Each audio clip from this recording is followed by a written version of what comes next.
Hey everybody, welcome to the channel. Hey guys, we're your hosts, M and J, and today the two of us are talking about Captain Marvel. So the movie came out a few weeks ago, but we weren't really motivated to see it. A part of the reason for that was because we've actually been reading through her current running comic, and unfortunately we can't recommend it. It's very slowly paced and there's not very strong characterization, along with a thin plot. And we were worried that those problems would bleed over to the movie, and after sitting through it, we can't recommend the movie either, because in our opinion those problems were there, and that was really disappointing. These are different writers, so we were hoping that that wouldn't be the case, but after seeing both the movie and reading the comics, we're wondering if this is just a problem with Captain Marvel at this point. And as far as this movie's tie-in to Endgame, the movie ends up retconning a lot of things about the MCU anyway, and in our opinion those retcons don't actually benefit the series overall. They end up making certain moments from the previous movies less impactful than I think they were meant to be originally. But on top of all that, it's a little concerning that this character is supposed to be the new face of Marvel, only for her to be so bland, when that role could have gone to someone like Black Panther, or really anybody with more charisma and energy to bring to that leadership position. If this is the direction they want to go in, they really have to iron out these problems, but we're worried that they're too stubborn to admit that there are problems. Brie Larson really needs to sell her performance as Captain Marvel, and the writing has to step up and stop being so cliche and dull. Carol just doesn't have a lot of personality, and it seems like the writers don't really know what they want her to be. Sometimes she's stoic, sometimes she's sassy, sometimes she's no nonsense, sometimes she's snarky, and it's weird how Jude Law's character, among others, keep referring to her as emotional, and how her emotions are getting in the way and holding her back, but ultimately she's just not that expressive in the movie. Brie Larson was really miscast. It was really hard to connect with her. Carol Danvers is a character that really needs charisma, but Brie Larson wasn't able to bring that in her performance, and honestly, the writers weren't able to bring it either, whether it's the movie writers or the comic writers, because this is a huge problem for this character in general. Just as a warning, this video is going to have spoilers for the movie, so if you've seen it or you just don't care, feel free to stick around. The movie starts out with her experiencing some flashbacks in her dream. She's lost her memories, which is pretty cliche. We've seen this a million times. She gets a few flashes of her past, but not enough to really tell her anything. But when she wakes up, she sits up in bed as if it's another Monday morning, like she's about to face another dull, uneventful day. There's no sign that she experienced something that was frightening in her dreams. Usually when you have something like this, the character will jolt up in bed. Instead, she's just very nonchalant, and she kind of just stays that way for most of the movie. She's on the Kree home planet of Hala, and everything just looks kind of sterile. It's all that same green color that Captain Marvel's uniform is when she first starts out, and it just doesn't seem like it has a lot of atmosphere or personality. For example, compared to Asgard, which also has a heavy use of CGI, but it feels more real and we can make a connection to it that wasn't really there for this planet. But Jude Law's character, Jan-Rog, comes in and they spar, and he tells her that her emotions are holding her back and her past is holding her back, but we don't get to see that really. We're told these things, but we're not shown them, and I think that really affects the movie. It's really holding it back. It's holding this character back. It's been holding this character back. It's important for the audience to feel for her and to really sympathize with what she's going through, but her acting is so wooden and it just doesn't come across as genuine because of it. Captain Marvel's entire characterization pretty much revolves around her gender, and it gets really grating and annoying. There's a scene in the movie where she's captured by the Skrull, and they use this machine to probe her memories even though she doesn't realize that they're her own memories. But the whole thing is basically a montage of her being bullied by men for being a woman her entire life, from childhood to the point where she lost her memories. There's a little bit of that I'm not like other girls trope, which I personally don't like. Maybe it's because it's so overused, but she's doing all of these activities that girls quote unquote don't typically do, like go-karts and stuff like that, according to them anyway. But the whole thing is pretty cringy and cartoony because basically all the the men are pointing and laughing at her, and one guy goes, "You know why it's called a cockpit, right?" And it's just so cringy and disingenuous. It was also basically a montage of her hurting herself over and over again. For example, she crashes the go-kart and ends up with a bloody nose and face, and she also falls off the ropes, which was like, I don't know, a 10-foot fall. And every time she fails, there's always a man to point and laugh at her. These guys aren't characters, they're just there to fill a role. And honestly, they remind us a lot of the main villain that she's facing right now in the comics, Nuclear Man. He's another one-note misogynist character that has no depth to him, and we're hoping that something deeper is revealed in upcoming issues, but so far we don't actually have any characterization on him, and these guys in the movie feel the same way. They're just there to be an obstacle for the woman to overcome. We don't even have a good reason as to why they act like this. I guess it's just because she's a woman who's doing things that other women don't usually do, and that's just something that they can't live with. And that's her entire character. That's it. There's nothing else to her. I guess they never end up working these things out, because later when she does become a pilot, her only friend amongst all of her fellow pilots seems to be Maria Rambeau, who, as far as we know, is the only other woman. And Maria tells her, "Let's show these boys how it's done." It doesn't seem like they reconcile at all. It must be kind of awkward. And the whole thing just makes her look pretty one note. I guess the only thing we really learned about her was that she's determined, which is a good trait to have. It's just... that's just a trait. That's not really a personality or anything. Exactly. She eventually wakes up from the machine because she hears the Skrulls talking, which is also what happened in Eternal Sunshine of the Spotless Mind. And it just reminded us that we could be watching that movie instead of this one. She ends up beating up like 20 Skrulls, and when she's done, she looks around at all the unconscious Skrulls and goes, and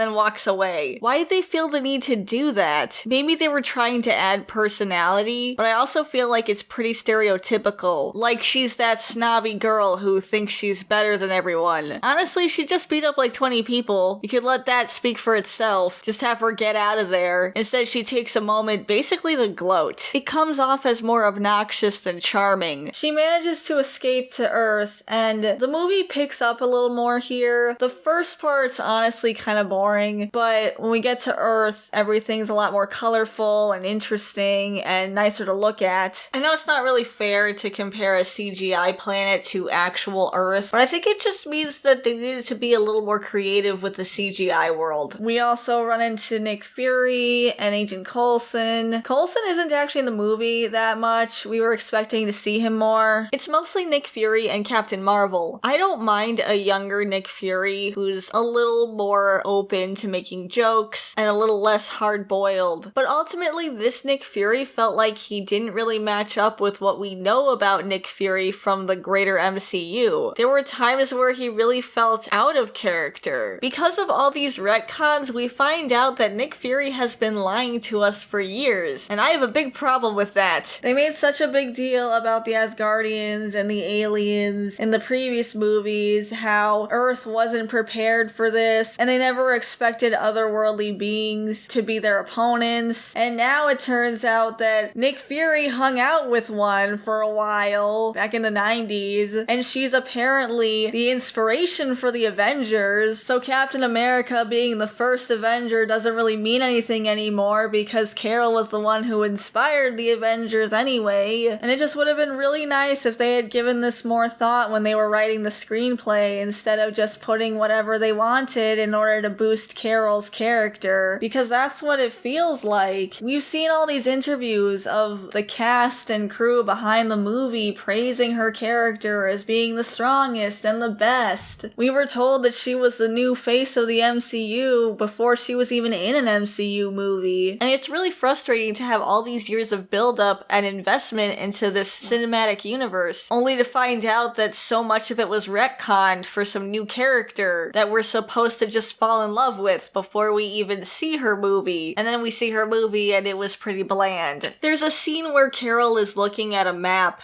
and she's still wearing her green suit, and this guy comes up on a motorcycle and he says something like, "Nice suit," or something sarcastic about her outfit, and she kind of glares at him but goes back to looking at her map, and then the guy starts to say that it was a joke or something, and he tells her to lighten up, and then he says she should smile or something like that. She ignores him, and then he just goes into the bar, and then she steals his motorcycle and some clothes off a mannequin, and I don't know what the point of this scene was. I guess he was supposed to be a cat caller, but he started by kind of sarcastically talking about her outfit, not so much her looks. I don't know if it worked the way they thought it would. And then she steals his motorcycle, so maybe they thought it would be okay if they tried to make the guy look like a misogynist, but he didn't really seem like it. He just seemed maybe a little shallow, but it's not like he started out just saying, "Hey, smile for me, baby." The biggest disappointment in this movie was how Nick Fury lost his eye. Honestly, the cat was pretty hyped up and everyone was saying that the cat stole the show, so we went in expecting a lot more cat, and ultimately Goose wasn't even in the movie that much. But Goose turns out to be an alien called a Flurkin, and he ends up eating about 3 people, and he has these giant tentacles that come out of his face, and when they're in a pinch, Fury picks him up and tries to get him to use his powers and attack the enemy, but I guess Goose is full because he refuses to do so, which leads to this big fight, and then in the end, Goose ends up scratching Nick Fury's face, and that's how he lost his eye. At least he didn't eat him, I guess, but now we can't watch the Winter Soldier the same ever again. Every time we see Nick Fury and his eye patch, we're just gonna think, oh right, the cat. But it doesn't actually make any sense because the wound that we see in the Winter Soldier looks completely different than a cat scratch. There's so much damage around the eye and to the eye itself that a cat scratch just couldn't do. But I guess it was comedic, so we don't have to worry about all these other movies. I also was really not fond of how he kept lying about his eye. People kept asking him, "Is your eye okay? Are you okay?" And he kept saying, "Yeah, it's fine, it's fine." And then later, Coulson comes in with a whole bunch of eyes, glass eyes, and he asks Nick Fury if his eye was really damaged by the enemy for not telling them where the Tesseract was. Goose ate it, by the way. And he just says, "I can neither confirm nor deny it." I guess he doesn't want to tell anybody that he lost an eye to a cat. But he's basically implying that he lost it in some dramatic way, which is what should have happened, honestly. We just feel like it really hurts his character overall. It's really disappointing. There was nothing subtle about this movie. Everything was so on the nose. A lot of people talk about the "I'm just a girl" fight scene, and honestly, it really felt like that song didn't fit well with that scene. It's like someone just slapped that song over it. But that's not the only example. There's a lot of songs in this movie that are very on the nose. She goes up to a cop after she busts through the ceiling of that Blockbuster, and he's listening to "What a Man" by Salt and Peppa. It was like everything had to do with gender, and it was just obnoxious. It's like this movie doesn't know what it wants to be. It doesn't know if it wants to be a Phase 1 movie or if it wants to be Guardians of the Galaxy, but at least the songs in Guardians of the Galaxy were fun. It also tied back to Star-Lord's character, because those were songs that were special to him because they were basically his only link to his mother and his life on Earth. But here they're thrown in there because they have to do with gender, and this whole movie is about being the first female-led Marvel movie. Star-Lord had a deeper character than that, but it doesn't really feel like Carol does. The humor in this movie also isn't very clever. Like the Nirvana scene, the Supreme Intelligence is in her mind, and it's wearing her leather jacket, and it's dancing to Nirvana, and honestly, the whole thing was just very tiring. Honestly, it felt like this movie was pretty disrespectful to the classic comics, like Marvel, for example, and also Monica Rambeau. I know these movies have often strayed away from the comics in the past, but with gender-bending Marvel into being a completely different character, and turning Monica Rambeau into a child instead of a hero in her own right, and changing the Skrulls to be sympathetic, it really felt like this movie was more about pushing their agenda than it was about making a fun superhero movie. And I think that's unfortunate, especially when they are pushing it as the first female-led Marvel movie, which honestly should have gone to Natasha Romanoff, and it's pretty disrespectful to her character that they did that. Instead, they're trying to push push Carol Danvers as Captain Marvel as their best and greatest superhero, even though she doesn't have very good comics, and she actually had a better run as Miss Marvel. I actually think Monica Rambeau would have been a more compelling lead character than Carol, but instead they used her in this movie as a kid to look up to Carol, even though originally she had no ties to Carol Danvers. Marvel doesn't really have a hero that rivals Wonder Woman when it comes to their roster of heroes, and it seems like they're trying to force Carol Danvers into that role, but honestly, do they really need to have their own Wonder Woman? Why not just have each hero speak for themselves? But one of the strongest aspects of the Wonder Woman movie was the characterization. Diana Prince is a character whose gender is a big part of her story. She's from an island of all warrior women, but she's allowed to be more than just a warrior woman. She can get excited about babies and ice cream, and she has a softer and caring side that we get to see, and those layers make her compelling and interesting. But Carol is pretty much just the strong, independent woman who don't need no man archetype, and she doesn't really have any characterization beyond that. Meanwhile, everybody else around her is constantly giving her praise and saying how much they like her. That part in the Endgame trailer where Thor says that he likes her reminded us a lot of when Echo said that she liked Carol even though she forgot her name once in the second issue of the 2019 comic. The writers of the comic and the movie fail to show what really makes her so likable to everyone. We're just kind of expected to. But that's just our opinion. What do you guys think about the movie? Have you seen it? What do you think this means for the Marvel Cinematic Universe going forward? I'm hoping that the other movies don't carry over this kind of humor and this kind of on-the-nose representation of their characters. Hopefully the Russo brothers can do something with her character and it won't just be Captain Marvel wins the day because she's Captain Marvel and she's the best. That would be a really anticlimactic ending to all of this. And we hope that she can find her place in the Marvel Cinematic Universe instead of just being awesome and amazing and everyone loves her because she's her. And if you did like this movie, we'd like to hear why. So whatever your thoughts, leave them below. We'd love to hear from you. And if you like this video and want to see more of our content, you can subscribe to the channel and like this video. But in the meantime, I guess we'll have to wait and see how this all plays out in the movies. But we'll see you in the next video. Thanks for watching, everybody. Bye. Bye, guys.